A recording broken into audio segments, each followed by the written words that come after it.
Welcome back to our channel EconExplorers TV, where we dive into the fascinating world of finance. Today, we have an exciting topic lined up for you: bonds and treasury. Now, I know what you're thinking: bonds? Treasury? How is that interesting?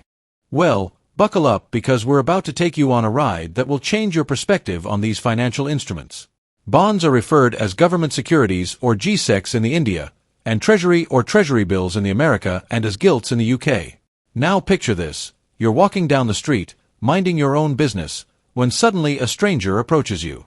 They introduce themselves as the treasury agent and offer you a deal so incredible that it seems too good to be true. What would you do? Intrigued, you decide to hear them out. The treasury agent explains that the government needs money to finance various projects, such as building infrastructure, funding education, and supporting healthcare initiatives. But instead of borrowing from banks, they offer you the opportunity to lend your money directly to them. This is where bonds come into play. Bonds are like IOUs issued by the government or corporations. When you purchase a bond, you're essentially lending money to the issuer, and in return, they promise to pay you back the initial amount plus interest over a fixed period of time. It's a win-win situation. You help fund important projects, and in return, you earn interest on your investment. For example, if you purchase a $100 bond for 5 years of time on 5% interest, then the government will pay you 5% interest on $100 over 5-year period. That's $5 every year in this case, and after maturity date of 5-year government will give you your initial amount $100. Now, let's zoom in on treasury bonds. These are issued by the government and are considered one of the safest investments in the world. They come with a fixed interest rate and a specific maturity date. Think of them as a long-term commitment from the government to repay your loan. But here's where it gets really interesting. Remember that treasury agent we mentioned earlier? Well, guess what? They aren't just a figment of our imagination. In fact, the U.S. Department of the Treasury has a dedicated team of individuals whose job is to manage the issuance and redemption of these bonds. Talk about a real-life treasury adventure.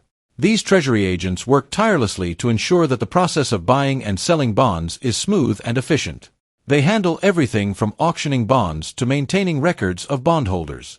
It's like being part of an exclusive club, where you get to play a vital role in supporting your country's growth and development.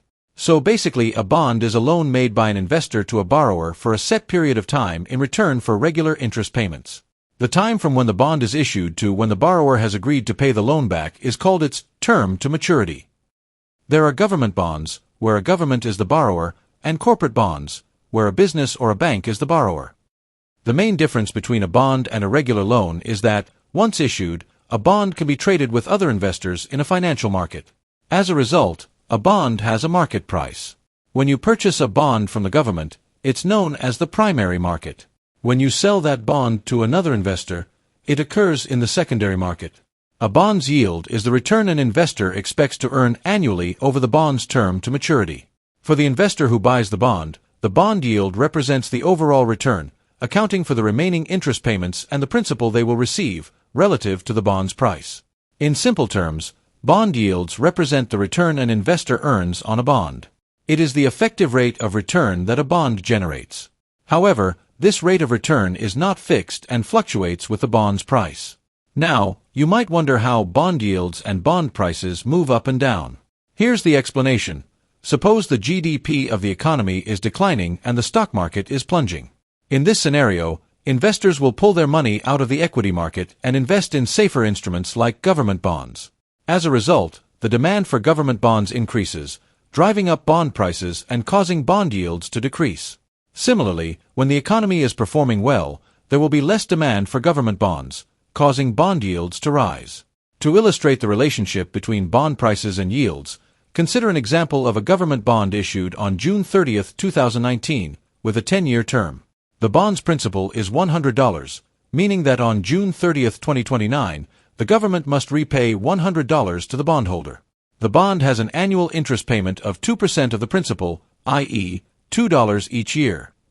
If the yield on all 10-year government bonds trading in the secondary market is 2%, the same as the interest payments on our bond, then the price of our bond will be $100, and the yield on our bond will also be 2%. Now, imagine that investors require a yield of 2% to invest in a government bond.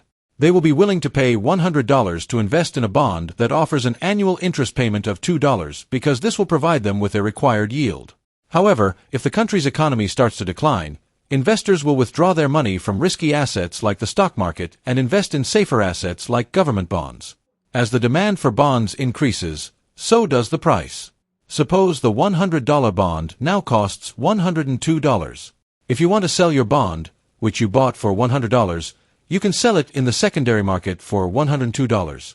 The new buyer will receive $2 per year on a $102 bond, so the bond yield will drop from 2% to approximately 1.97%. So, the next time you hear the word bonds or treasury, I hope you'll remember this little adventure we took together. Bonds are not just pieces of paper or numbers on a screen. They represent an opportunity to invest in your future and the future of your country. That's all for today, folks. If you enjoyed this video, don't forget to hit that like button and subscribe to our channel for more exciting financial adventures. Until next time, keep exploring the world of finance, and remember, bonds and treasury are more than meets the eye. Thank you for watching, and we'll see you in the next video.